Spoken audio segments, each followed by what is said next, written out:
suppose growing up, I did a lot of ballet all the way through primary school and high school. And I stopped, because that's what you do when you're 18. You be very respectable and decide not to be a ballet dancer and to go and do something useful, which didn't really stick.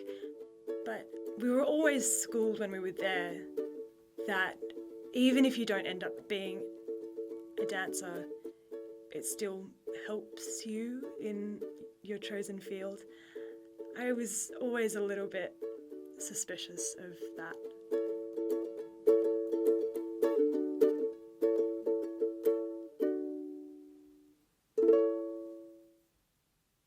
When I started statuing, definitely all the discipline of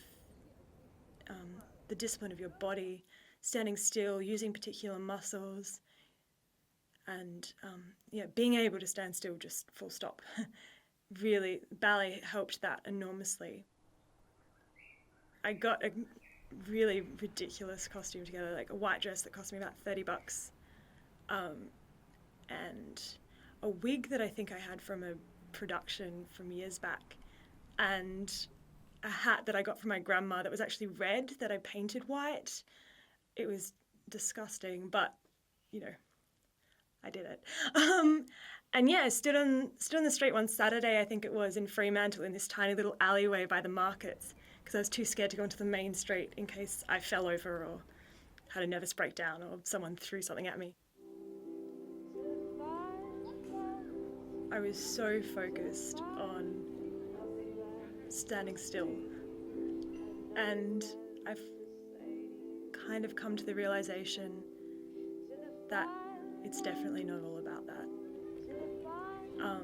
I've become far more comfortable with interacting with an audience, and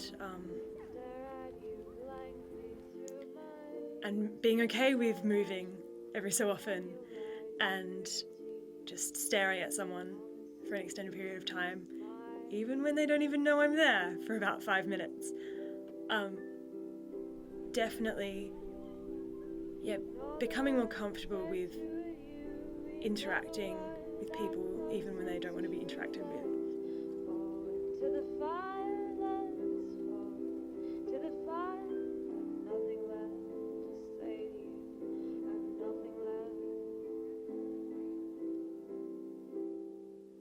A woman came up to me, she just was talking at me and told me that she'd just been diagnosed with cancer.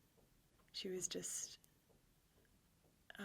it was really intense that I was this standing silent figure that was almost like a confidant on the street, that she could just tell somebody.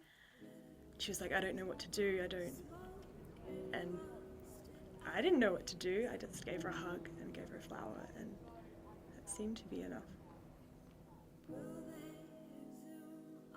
Every so often I'll give someone a flower, and usually people will just take it, not really pay much attention, and walk away. But then sometimes you really look into someone's eyes, give them a flower, and everything clicks. It's like you can see this change, and they smile, and you kind of have this unspoken interaction, understanding sort of thing. And people can, we can look at each other for a couple of minutes sometimes. That's more intense. But that experience is something that just never happens anymore, I think.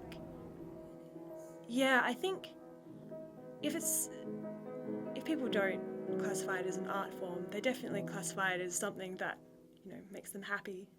And that's art, right? It's kind of art. It's probably art. Let's just claim it. It's art. Yeah.